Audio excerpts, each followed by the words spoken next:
Reid's mornings had long settled into a predictable rhythm, a quiet, almost meditative sequence of coffee brewing, toast browning, and the gentle hum of the city's early stirrings outside his apartment window.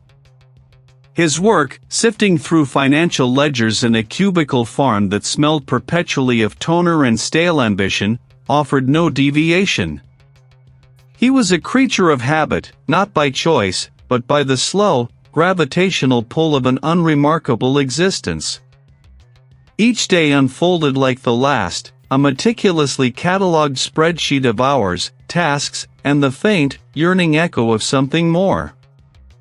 He often found himself staring at the smudged windowpane, watching the sky shift from bruised purple to pale gray, wondering if the world held any genuine surprises left for him.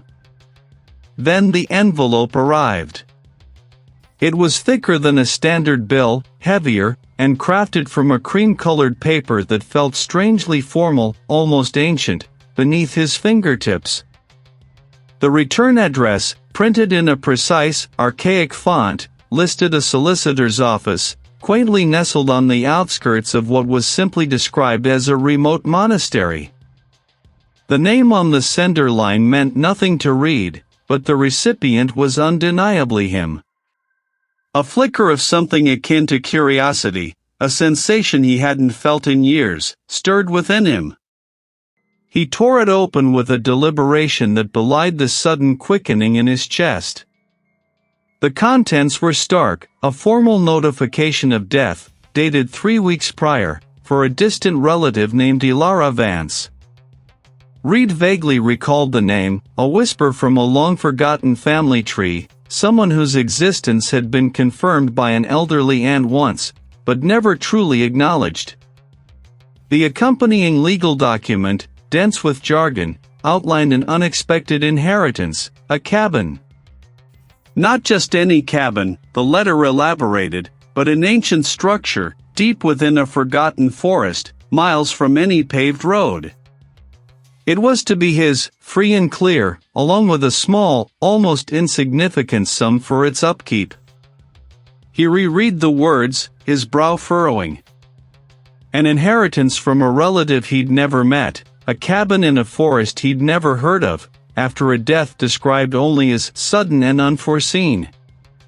The language was careful, almost evasive. Reid felt a prickle of unease, a cold spot blooming in his stomach. Why him? Why this?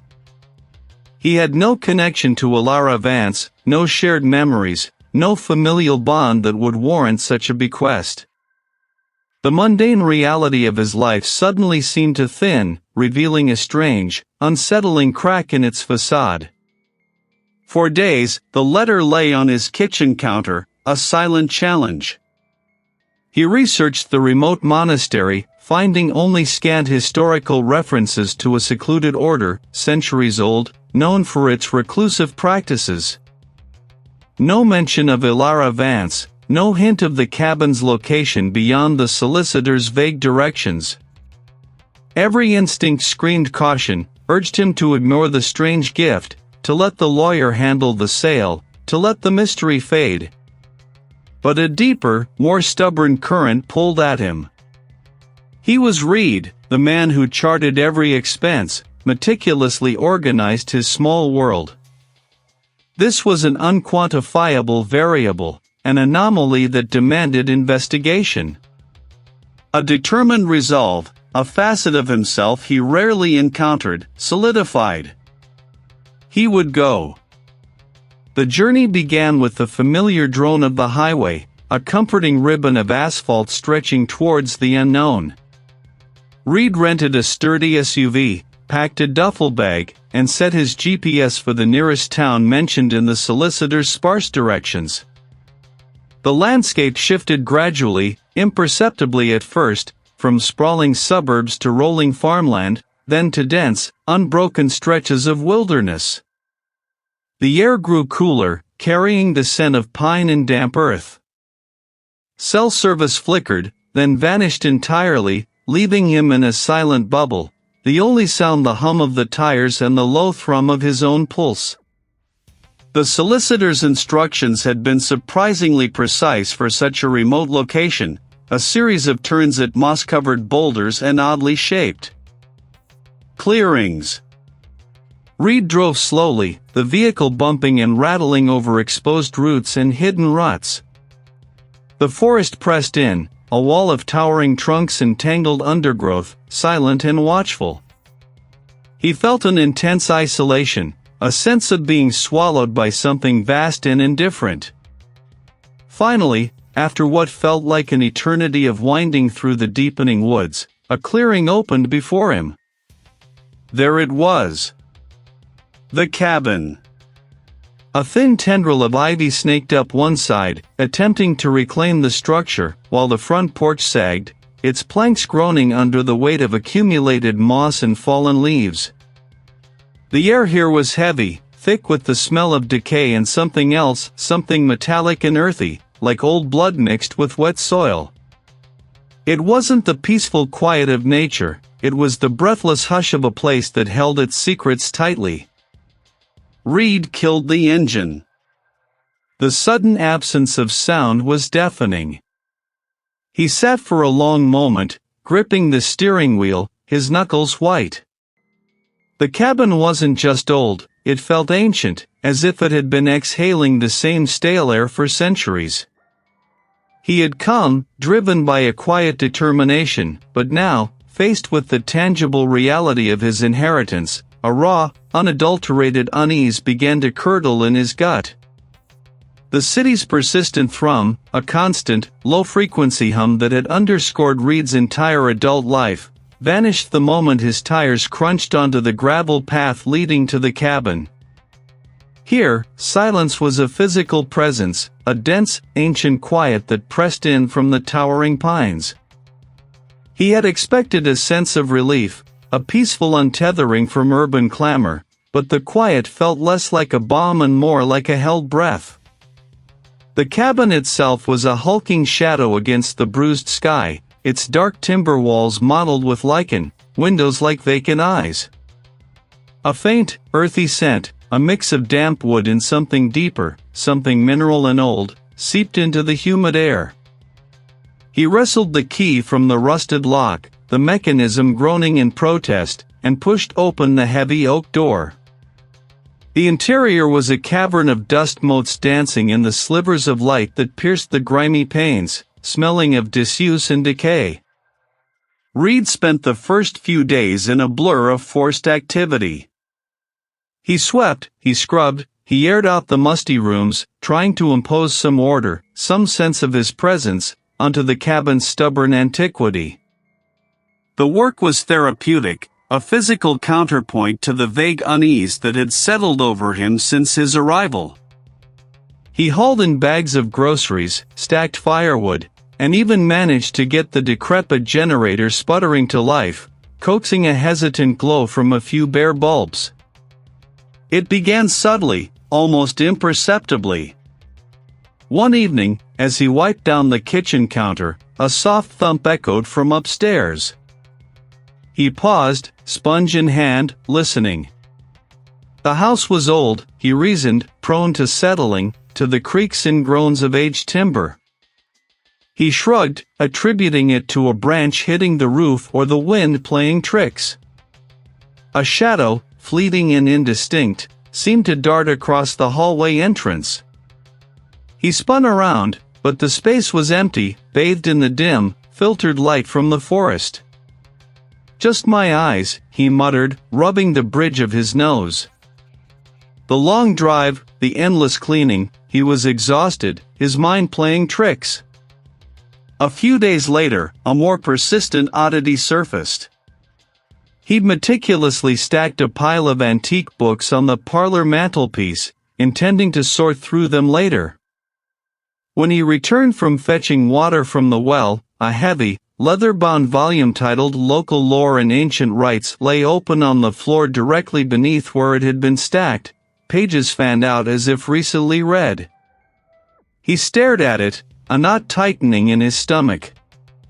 Had he knocked it over himself? Unlikely. He was certain he'd secured the stack. He picked it up, feeling the rough texture of its cover, and placed it back on the mantel, this time with a deliberate push to ensure it was stable. He told himself he was simply distracted, that the cabin's unfamiliar layout was throwing him off. But the incidents continued, each one a little sharper, a little less easily dismissed. The faint scratch of what sounded like fingernails against wood, not from outside, but seemingly from within the walls themselves, always just beyond his hearing, dissolving when he strained to listen. The distinct smell of damp earth and something acrid, almost metallic, that would sometimes waft from the cellar stairs, despite his repeated efforts to air out the space. Reid's rationalizations began to fray. He started checking locks, double-checking windows, even though he knew the nearest living soul was miles away. One particularly damp afternoon, driven by a growing restlessness and the need for a distraction, he decided to tackle the cabin's small, unkempt library. It was less a library and more a collection of forgotten shelves crammed with dusty tomes. No title, no author. Just a simple brass clasp, tarnished green. His fingers trembled slightly as he pried it open. The pages were brittle, the ink faded, but the script, though archaic, was legible. It was a chronicle, written in a cramped, precise hand, detailing not daily events, but observations. Then, a specific entry snagged his attention, dated generations ago. The emissary returned from the remote monastery, bearing news of the reckoning. The pact stands. The blood will run true. Reid read the words again, slowly, the phrase remote monastery echoing in his mind. He had never heard of such a place in connection with his distant relative, or any of his sparse family history. The words felt heavy, imbued with an ancient gravity that transcended mere ink and paper. He swallowed, his throat suddenly dry. The earlier, minor disturbances now seemed to coalesce, taking on a new, more sinister weight. The cabin wasn't just old, it was active. And whatever was happening, whatever had been happening, was tied to something far deeper than settling timbers or his own tired mind. He had expected rustic charm, perhaps a few cobwebs. His first night was restless. He attributed the creaking timbers and the rustle outside to the old structure settling and the forest coming alive. He threw back the covers, heart already quickening, and scanned the room, the dim light from his phone casting long, dancing shadows. Nothing. The smell dissipated as quickly as it had arrived, leaving behind only the dry scent of old wood and dust. He tried to tell himself it was just his imagination, a byproduct of the unsettling quiet and the cabin's age. The next morning, a heavy, leather-bound book, one he distinctly remembered leaving on the small bedside table, lay open on the floor at the foot of the bed. Its pages, brittle and yellowed, were splayed wide, as if someone had just finished reading it. He picked it up, a tremor running through his hand. It was a collection of local folk tales, mostly about the forest and its creatures. Nothing overtly sinister. He placed it back on the table, spine facing outwards this time, deliberately. When he returned hours later, after an uneasy exploration of the cabin's immediate surroundings, the book was again on the floor, open to the same page, a faded woodcut depicting a stylized, gnarled tree with roots plunging deep into the earth, surrounded by shadowy figures. This time, a thin film of grit, like fine ash, coated the page. Reid's jaw tightened. He wasn't imagining it. The unease that had been a low hum now pulsed with a distinct, unsettling rhythm. He started to notice other things. A faint, rhythmic scratching sound from behind the wall in the living room, like claws on old plaster, that would stop the moment he focused on it. It moved with an agonizing deliberateness, not falling, but gliding, until it reached the edge and dropped with a soft clink onto the wooden floorboards. He stood frozen, his breath catching in his throat, the mundane act of making tea forgotten. His mind screamed for an explanation, any explanation, but there was none. No vibration, no tilt in the surface, no gust of wind. It simply moved. He couldn't dismiss it anymore. The cabin was alive with something, something that resented his presence, or perhaps demanded it. He needed answers. His distant relative, the cabin, this land, they were all connected to whatever was happening. He spent the next day combing through the distant relative's few remaining possessions, dusty boxes in the attic, a small, locked desk drawer in the study, and an old, water-stained chest in the cellar. He found no diaries, no letters explaining anything, only cryptic notes scrawled on loose sheets of paper, tucked inside forgotten books. One note, faded with age, simply read, "The land remembers. The pact demands." Another contained a crude drawing of the cabin's footprint, with a small X marked deep beneath the foundation, and beside it, the word offering. Among these unsettling fragments, he discovered a tattered, hand-drawn map. It was rudimentary, charting the dense forest trails, but one location was circled prominently, a cluster of buildings marked with a small cross, deep in a valley many miles from the cabin. Underneath, in spidery script, were the words, "Ancient Lore." The Keepers. The next morning, Reid drove. The gravel path gave way to an even narrower, overgrown track, the forest closing in like a suffocating blanket. There, nestled into the curve of a forgotten hill, stood a cluster of weathered stone buildings, their architecture ancient and stark. It was the remote monastery. He found an elderly, gaunt monastic scholar in a small, dimly lit chamber filled with towering shelves of books. The air was thick with the scent of parchment and beeswax. The scholar, his eyes a startlingly pale blue in a network of wrinkles, listened patiently as Reid stammered through his story, omitting the more fantastic details, focusing on his distant relative and the cabin's history. "The land here is old," the scholar said, his voice a dry rustle, older than memory.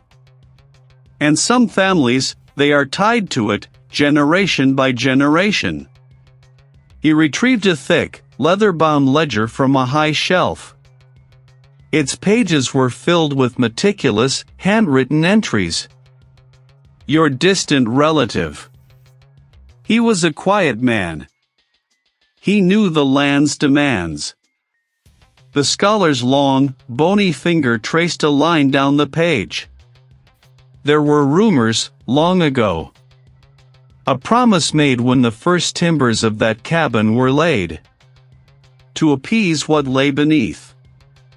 Reid's breath hitched. "Appease what?" The scholar looked up, his pale eyes meeting Reid's. "The land, young man. It has a hunger. And it must be fed." He paused, his gaze seeming to pierce through Reid. "The ledger mentions a lineage. A duty passed down." The scholar offered no more, only a quiet, unnerving smile. Reid left the monastery with a stack of photocopied pages from the ledger, his mind reeling. The pact, the offering, the hunger, it was all beginning to coalesce into a horrifying, ancient narrative. He was not just an heir to a cabin, he was an heir to a debt, a terrible, unfulfilled obligation. The scholar's words, the archaic script of the ledger, the chilling implications of pact and offering and hunger, they spun in his mind like a broken kaleidoscope, each shard a fragment of a nightmare. He clutched the photocopied pages, their edges damp with condensation from the passenger seat, feeling their weight like a physical burden.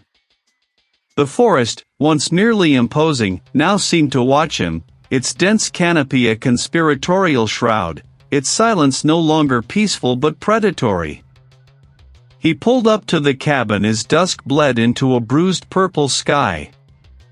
He pushed open the heavy front door, the groan of the hinges echoing the groan in his own chest. Reid spread the photocopies across the rough-hewn kitchen table. The ink on the pages, though faded, was still legible, detailing generations of a lineage he barely recognized, interspersed with cryptic entries. He traced a finger over a date, then a name, then a stark, single word, sacrifice. The scholar had warned him, had implied the horror was ancient, rooted. He had to find something more, something definitive. The ledger was a clue, a terrifying breadcrumb, but it wasn't the whole loaf. A flicker of an idea, born from a half-remembered phrase in one of the ledger's more rambling passages, snagged his attention, the heart's hidden maw. He walked into the main room, his gaze sweeping over the stone fireplace. It was a massive thing, built from rough-hewn river stones, blackened with centuries of smoke. Nothing. He checked the mantelpiece, the hearth, the floorboards in front of it. The floorboards creaked under his weight, a familiar complaint, but one that now sounded like a warning. He pulled a small stool close, examining the stonework more closely. His fingers brushed against a section of mortar between two particularly large stones, near the base of the hearth, slightly looser than the rest. He pressed harder. A faint click, almost imperceptible, reached his ears. He leaned in, his breath catching in his throat, a sudden, electric tension humming in the air around him. He pushed again, harder this time, and felt the stone give way, sliding inward with a faint rasp. He pulled it out, a small, leather-bound journal, its cover cracked and dry, its pages yellowed and brittle with age.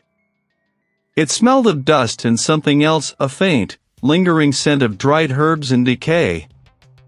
Reid carried the journal to the table, placing it carefully beside the photocopied ledger pages. His hands trembled as he opened it. The script within was different from the ledgers, more personal, more frantic.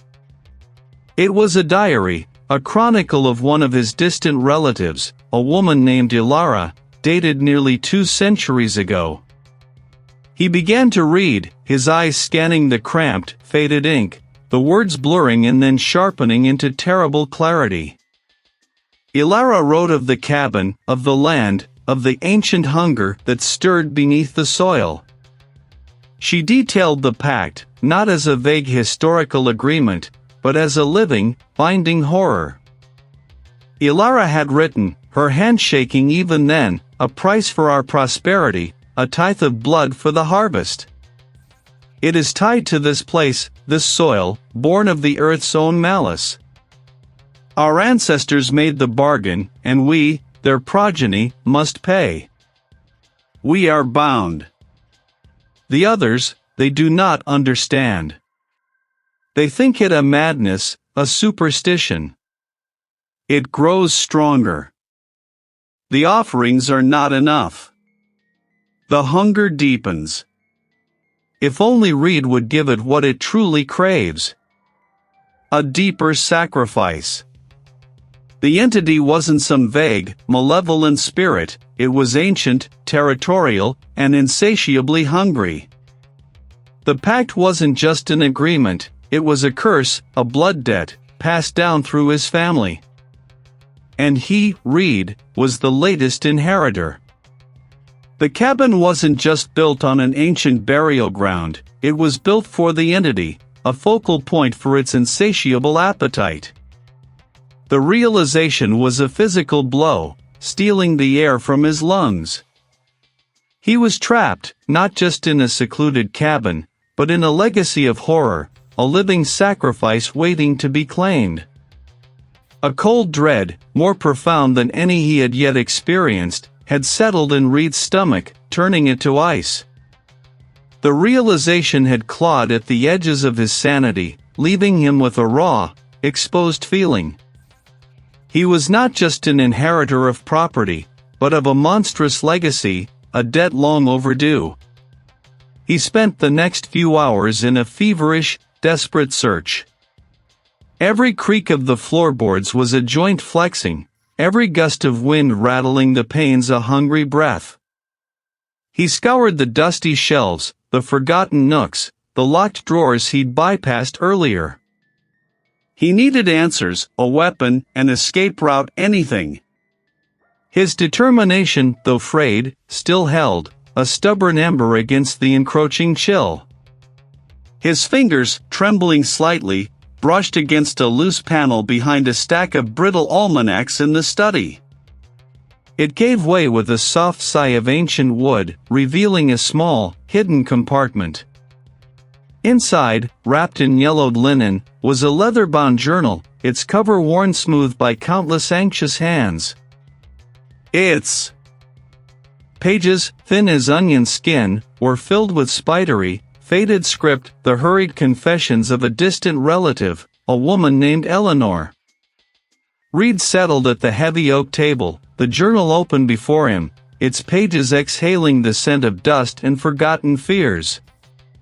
But it was in later entries that truly seized Reid's attention, scrawled with frantic, almost illegible strokes. She spoke of the old pact, a bargain struck generations ago for prosperity and dominion over the land, a pact with something that predated memory. The price, she hinted, was not just blood, but the very essence of the lineage, offered up at specific intervals. And then, a name, repeated with the desperate urgency of a watcher. This entity, she believed, was the guardian of the pact, the one who collected its due. He flipped to a page near the back, where Eleanor's writing grew more erratic, almost manic. He had documented her desperate attempts to understand and perhaps break the pact. He had traveled, she wrote, seeking ancient knowledge, seeking a way to sever the ties. One entry, dated decades ago, spoke of a perilous journey to a remote monastery, hidden deep within the jagged peaks of the forbidding mountains, a place rumored to house texts and lore untouched by the modern world. He had sought counsel from its reclusive scholars, hoping to find a counter-ritual, a forgotten truth. But her last entry, barely a paragraph, was a broken, despairing lament. He had found something there, at the monastery, not a solution, but a confirmation of the pact's unbreakable nature, and a horrifying truth about its scale. The Watcher was not merely a guardian, it was the beneficiary, growing stronger with each sacrifice, each passing generation. Eleanor had found no escape, only the knowledge of her family's inescapable doom. As Reid read, a faint, metallic tang filled the air, like old pennies left in the rain. His gaze darted up, his heart thrumming against his ribs. The old grandfather clock, which hadn't worked since he arrived, now ticked with a slow, deliberate rhythm, its pendulum swaying with an unnerving, almost personal, momentum. Tick. Tock. Tick. Tock. Each beat echoed the relentless march of time, and the inevitable fulfillment of the pact. He slammed the journal shut. Escape. The screen flickered, then froze, displaying a garbled mess of pixels before going black. He tried again and again, but the device remained inert, a useless slab of plastic and glass. He threw the phone down and rushed to the front door, yanking at the heavy wooden handle. It rattled, refusing to budge. He pulled harder, his shoulder aching, but it remained sealed. He tried the back door, then the windows all were jammed, stuck fast as if rooted to the earth. The cabin, which had always felt isolated, now felt actively imprisoned. A low groan emanated from the floorboards beneath him, a sound that vibrated through the soles of his boots, up his legs, and into his very bones. It wasn't the settling of old timber, it was a deep, resonant hum, like the growl of a vast, unseen creature. The air grew heavy, thick with that coppery scent, now mingled with something else, a faint, earthy smell, like overturned soil and something ancient, decaying beneath it. Reid's breath hitched in his throat. He wasn't just trapped in the cabin, he was trapped by it. The entity wasn't content to merely haunt, it was actively claiming him, drawing him deeper into its grasp, ensuring he couldn't leave, couldn't warn anyone, couldn't find a way out of the terrible inheritance that was now his very bloodline. The thought curdled in his mind, a venomous truth. He seized a tattered map he'd found tucked away in a dusty drawer, an antique, hand-drawn thing that showed paths long overgrown, but crucially, marked a few distant landmarks. If anyone knew the true history of this cursed land, it would be them. With a surge of desperate resolve, Reid began to gather what he could. His backpack felt impossibly heavy, each item he crammed inside a futile gesture against the encroaching dread. He moved with a frantic urgency, snatching a flashlight, a few stale energy bars, and a worn compass. He shook it off. He had to leave. The forest outside was not the same forest he had entered days ago. It was a living, breathing antagonist.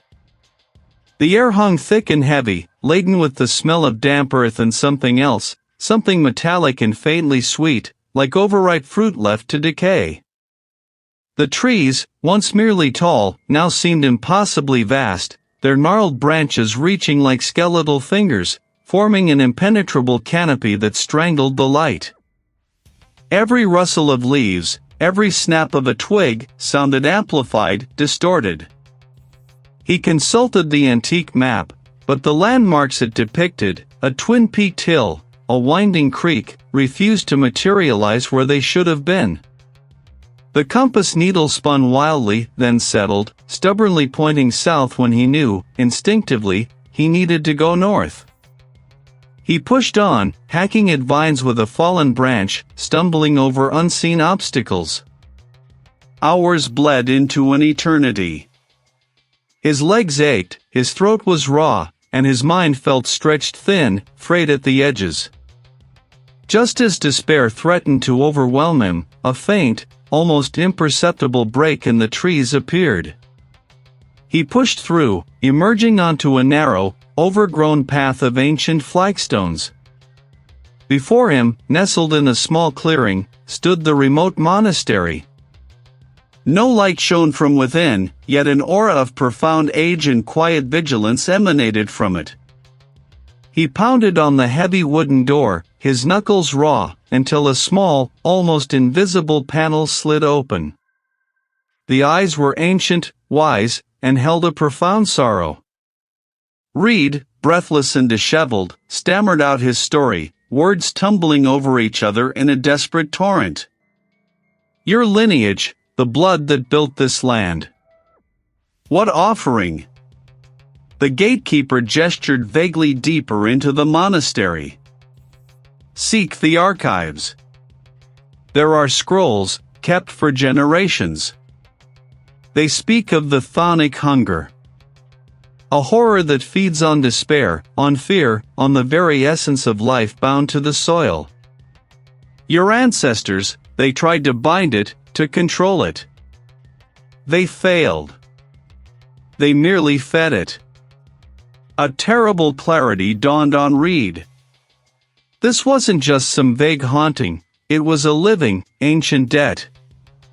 His family hadn't been cursed, they had been complicit, creating and sustaining the very thing that now sought to consume him.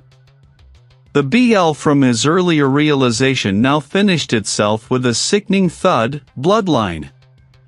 His bloodline was the key, both to its power and, perhaps, to its undoing.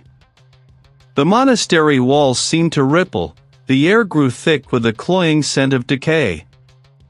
He stumbled back, the strength draining from his limbs. The world spun. He closed his eyes, then opened them again.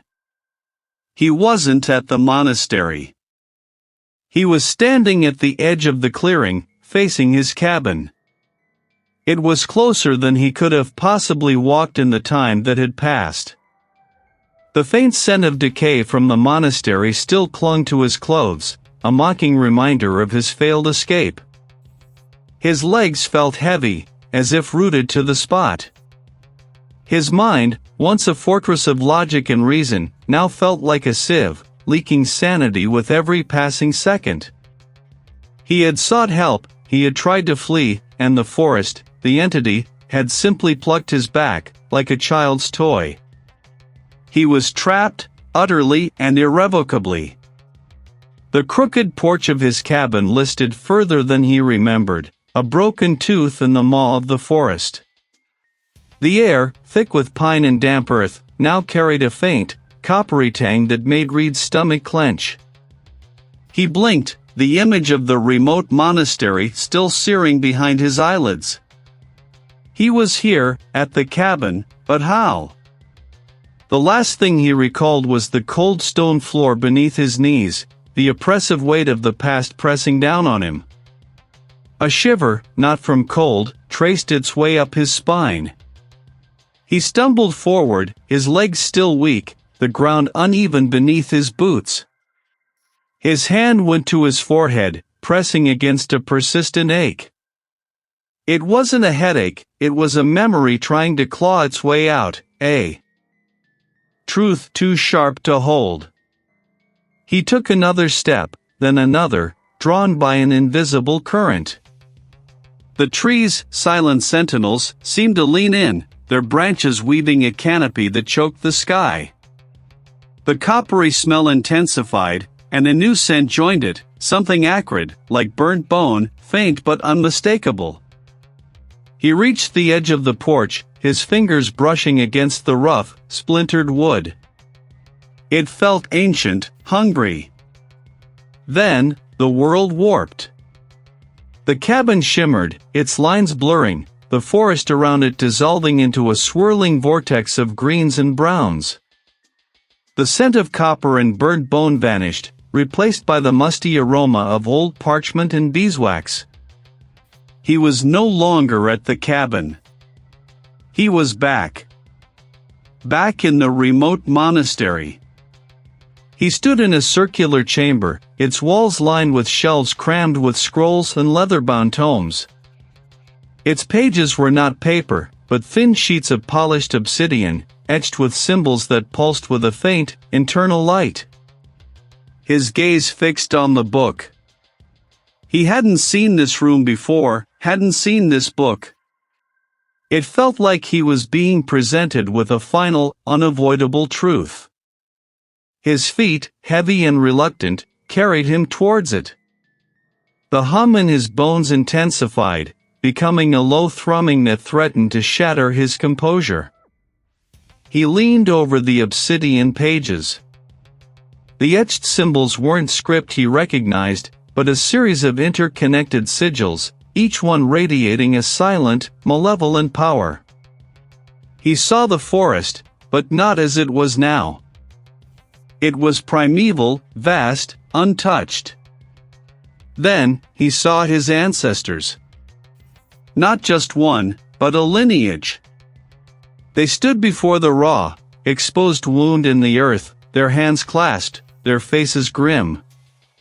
They made a pact, a desperate bargain to contain the hunger, to keep it from spreading, from devouring everything. The price was steep, etched in the obsidian with sickening clarity, life for containment.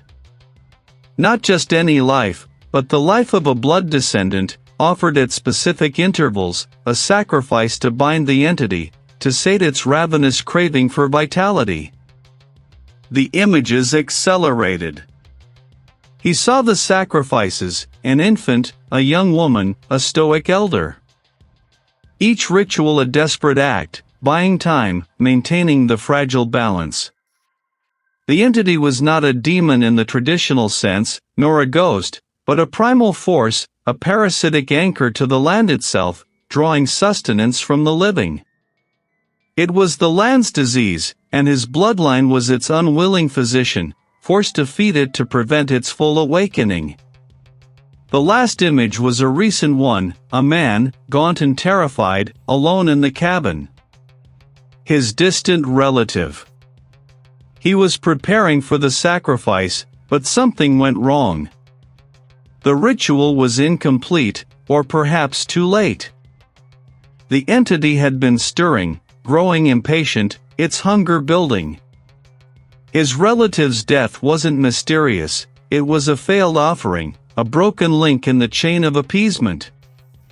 Reid stumbled back from the pedestal, his mind reeling. The hum in the room intensified, no longer a thrum but a piercing shriek that threatened to tear his skull apart. The images, now vivid and horrifying, were burned into his consciousness. The entity was ancient, as old as the earth beneath the cabin. It was not malevolent in a conscious way, but a fundamental force of consumption, a cancer on the land, contained only by the blood of his family. And now, the pact was broken. The entity was free, or nearly so. And Reid, the last living descendant, was next. Not just a victim, but the intended sacrifice. They were the entity's direct communication, its demand. It wasn't trying to scare him away, it was drawing him in, ripening him for the final act. He wasn't just inheriting a cabin, he was inheriting a death sentence, a duty to offer himself, or risk the very land being consumed. He blinked, the image of the remote monastery still searing behind his eyelids, its ancient stones whispering of forgotten things. He'd barely escaped its oppressive quiet, the unnerving gaze of the cloaked keeper, yet here he was, drawn back to the source of his torment. The cabin wasn't just listing, it was breathing. A frigid gust, smelling of wet earth and something else, something metallic and utterly alien, swept from the gaping doorway, raising gooseflesh on his arms. He clutched the rough-hewn wooden box he carried, its contents rattling softly, a counterpoint to the cabin's monstrous size. He had to be ready. He had no other choice. Stepping over the threshold was like plunging into icy water. The air within was heavy, viscous, pressing against his eardrums. Dust motes danced in the pale beams, but they weren't just dust, they shimmered with a faint, iridescent light, coalescing and dissipating like tiny, malicious sprites. The coppery scent was stronger here, almost a taste on his tongue, acrid and sickening. The main room was not as he'd left it. The rough-hewn table, once sturdy, was now warped, its legs twisted inward like broken limbs. A single, desiccated branch, stripped of bark and resembling a claw, protruded from the hearth where a fire once burned. He moved to the center of the room, placing the wooden box on the warped table. Its lid was secured with an intricate latch, one he'd spent hours deciphering in the remote monastery's crumbling library, guided by the cryptic notes of the keeper. From the box, he carefully extracted a small, tarnished silver dagger, its blade etched with symbols that seemed to writhe in the low light. Next, a bundle of dried herbs, brittle and fragrant, tied with a length of coarse twine. Finally, a small clay bowl, empty and waiting. He knew what had to be done. The pact wasn't just a promise, it was a hungry mouth, fed by generations, demanding its due. And he was the last in line. A floorboard groaned behind him. Reid spun, the silver dagger glinting in his hand. Nothing. Then, a sound. A faint, almost imperceptible scratching, like claws dragging across stone, coming from the floor above him. It was rhythmic, insistent, growing steadily louder. Scritch. Scritch. Scritch. It wasn't a rodent, it was too deliberate, too heavy. It was a presence, moving. Reid forced himself to focus. He poured a small amount of water from a canteen into the clay bowl. He lit the dried herbs with a match, their smoke curling upward, pungent and earthy, momentarily cutting through the coppery stench. He began to chant, the words ancient, guttural, echoing the strange language he'd found in the monastery's texts. They felt clumsy on his tongue, but he pushed through, his voice gaining strength. As the smoke billowed, the cabin responded. The scratching from above intensified, becoming a frantic scuttling, punctuated by heavy thuds. He saw faces in the swirling smoke, fleeting and grotesque, distorted visages of family members he'd never known, their eyes wide with a silent scream. His ancestors, bound, sacrificed. He continued the chant, his eyes fixed on the silver dagger. He understood now. The pact wasn't a contract with an entity, the entity was the pact, a parasitic consciousness that had burrowed into his lineage, feeding on their despair, their fear, their very essence. It wasn't just claiming the cabin, it was claiming him, the last vessel.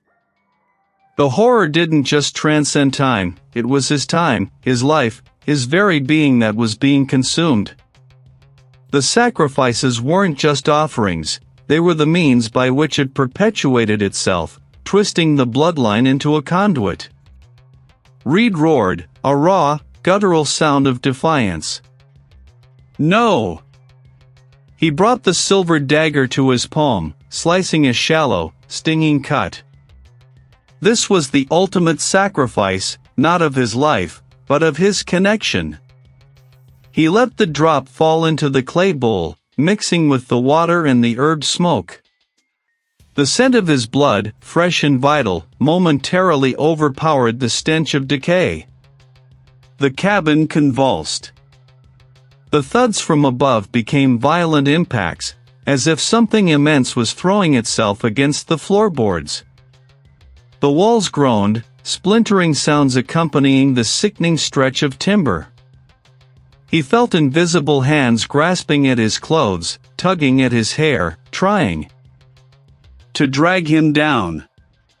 He dipped the tip of the dagger into the bloody water, then smeared the mixture onto the ancient symbols etched into the wooden box.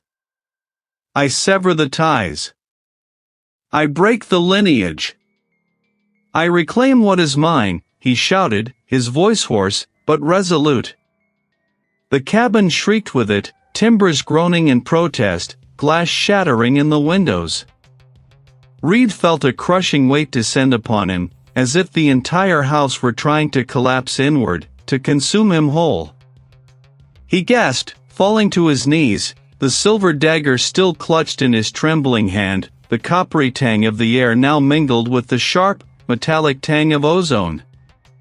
He had made his stand. But the entity was not gone, it was enraged. And he was still inside its maw. The silence that followed was not a reprieve, but a vacuum. Reid lay sprawled on the cabin's cold, splintered floorboards, the taste of dust and copper bitter on his tongue. The air, once thick with an unseen presence, now felt thin, sterile, as if something vital had been ripped from it. He pushed himself up, his muscles screaming in protest, his vision swimming. The cabin around him was still, unnervingly so. It was just a cabin again, old and neglected, permeated by the scent of mildew and decaying timber. But it was not the same. The floorboards, where moments before they had pulsed with a malevolent energy, now merely creaked under his shifting weight. The dust motes, once swirling in unseen currents, drifted lazily in the slivers of sunlight that pierced the grimy windows. He ran a trembling hand over his face, feeling the grit of the floorboards embedded in his cheek. He had survived. The thought was a dull, flat echo in his mind, devoid of triumph. The cost was immense. It wasn't a gaping wound or a broken bone, though his body ached with a deep, pervasive fatigue that felt ancient, as if he had aged decades in a single night. No, the true toll was internal. He tried to grasp at a specific memory, one of his grandmother's laughter, a bright, clear sound that had always brought him comfort. It was gone. Not faded, not obscured, but utterly, terrifyingly absent. He probed at it, desperate, but found only emptiness. The entity hadn't just fed on fear, it had consumed something precious, something intrinsically Reid, leaving him diminished. The cabin, too, bore the scars of the confrontation. The old wooden table was overturned, its legs snapped. A bookshelf lay on its side, spilling its brittle contents across the floor. But these were mere physical disturbances. What truly unsettled him was the way the light now fell, flat and uninteresting, no longer imbued with the entity's sinister glow. The very air felt deflated. It was like looking at a corpse. The shape was there, but the life, the terrible, magnetic spark, was utterly extinguished. He walked through the rooms, his footsteps echoing in the unnatural quiet. He touched the rough-hewn walls, expecting the familiar tremor, the subtle hum of malevolence. There was nothing. He wanted to believe it was truly gone, banished, destroyed. It had receded, perhaps, or been forced back into some deeper slumber, but could such a thing truly be gone?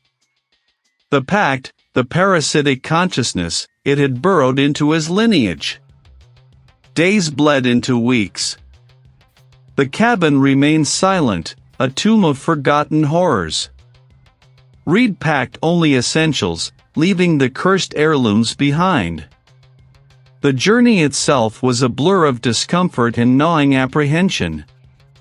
He arrived at the remote monastery under a sky heavy with impending rain, its weathered stone walls rising stark against the bruised purple of the twilight.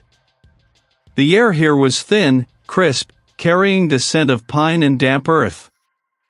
A single bell tolled, its deep resonance vibrating through the soles of his worn boots. He approached the heavy wooden gates, his heart a dull drum in his chest. He wasn't seeking solace, not truly. He was seeking knowledge, an answer to the terrifying question that still haunted his every waking moment. How do you kill something that has no body, something that is a pact, a lineage, a part of you? The monks, he had heard, guarded ancient texts, esoteric wisdom, perhaps even records of the very entity that had claimed his family. The tension, he knew, had not left him at the cabin door. It had merely found a new home, deep inside his own bones. The cabin's silence was a fresh, raw wound, not the blessed quiet of peace. Reid lay, a broken effigy on splintered wood, his body aching in protest, every nerve screaming. The metallic tang of copper still coated his tongue, a ghost of the violence that had just transpired. He didn't know how long he'd been there, sprawled amidst the detritus of his desperate struggle. Hours? Minutes? Time had become a fluid, meaningless thing, stretching and snapping with the intensity of the entity's final, desperate throes. He remembered the cold, the suffocating pressure, the whispers that had tried to burrow into his very core, promising oblivion, promising peace and surrender. But he hadn't surrendered. He'd pushed back, with a primal fury he hadn't known he possessed, fueled by the faces of those he cared for, flashing behind his eyes like desperate prayers. He pushed himself up, each muscle protesting, a symphony of creaks and groans. The air, though still heavy with a lingering, foul scent of decay and something indefinably wrong, felt lighter. The oppressive weight, the invisible shroud that had choked the cabin for weeks, had receded. He looked around, his gaze sweeping over the familiar, yet now alien, space. The crude symbols he'd carved into the floorboards, the salt lines he'd meticulously laid, the scorched patch where a candle had fallen during a particularly violent manifestation, they were all still there, stark reminders of the war he'd waged within these walls. The cabin itself seemed to breathe, a shallow, uncertain breath. He had done it. But the cost. The cost was etched into his bones, carved into the lines around his eyes, and burned into the very fabric of his soul. He was not the same man who had arrived weeks ago, naive and dismissive. That man was gone, sacrificed on the altar of a forgotten family secret. He moved slowly, methodically, gathering the few things he could still call his own, a worn backpack, a half-empty water bottle, the small, leather-bound journal he'd found hidden in the cabin's foundation, the very journal that had revealed the truth of his lineage, the generations of sacrifice. The horror that transcended time. The pages were brittle, the ink faded, but the stories within them were now burned into his memory with terrifying clarity. He clutched it, a tangible piece of the nightmare, a permanent scar. The sun, a pale disk above the ancient tree line, seemed almost too bright, too indifferent. He didn't look back. He couldn't. The image of the cabin, an empty shell, was already seared into his mind, a monument to his ordeal. He walked, one foot in front of the other, through the familiar path that had once felt so welcoming, now only a corridor of watchful trees. His senses were heightened, forever attuned to the subtle shifts in the air, the imperceptible changes in sound. Days bled into nights. He moved with a singular purpose, driven by an instinct he hadn't known he possessed. He bypassed the closest towns, their lights and bustling sounds feeling alien, almost dangerous. He sought a different kind of solace, a different kind of understanding. He found it, eventually, nestled deep within a secluded valley, its ancient stone walls rising against the backdrop of an unforgiving landscape, a remote monastery. The robed figures who moved within its courtyard spoke little, their faces etched with a peace he could only envy. He didn't tell them everything. How could he? The elder, a man whose eyes held a weary wisdom, listened without judgment. He offered no easy answers, no simple platitudes. He spoke of ancient pacts and the desperate measures some took to preserve what they held dear, and the terrible prices exacted. Some things, the elder murmured, his voice a dry rustle, cannot be truly vanquished. They can only be contained or appeased. They leave a mark, a resonance. You carry that resonance now, Reid. Reid understood. The elder's words confirmed what he already knew in his gut. The entity was gone from the cabin, yes, but it wasn't truly gone star. It was merely dormant, its tendrils perhaps still reaching, still seeking. The horror wasn't something he had defeated and left behind, it was something he had survived, something he had witnessed, and something that had fundamentally reshaped him. He stayed at the remote monastery for a time, finding a fragile peace in its austere rhythms. He read ancient texts, not for specific answers, but for the quiet contemplation they offered. He learned to meditate, to still the frantic drumbeat of his own mind, though the memories of the cabin still flickered at the edges of his vision, like embers in a dying fire. His place in it was irrevocably altered. He was a survivor, yes, but also a sentinel, forever marked by the knowledge he possessed. One morning, he left the remote monastery, the weight of the journal in his pack of familiar, unsettling comfort. He carried no grand plan, no mission of vengeance. Only a profound, quiet understanding. The cabin was empty, its immediate threat neutralized. But the shadow of the pact, the echo of the entity, still clung to him, a permanent part of his being. The world had shown him its true face, and he would never again look at a quiet forest, or a forgotten family heirloom, in the same way. The horror, he knew, was never truly vanquished. It merely waited. And he, Reid, was now waiting with it.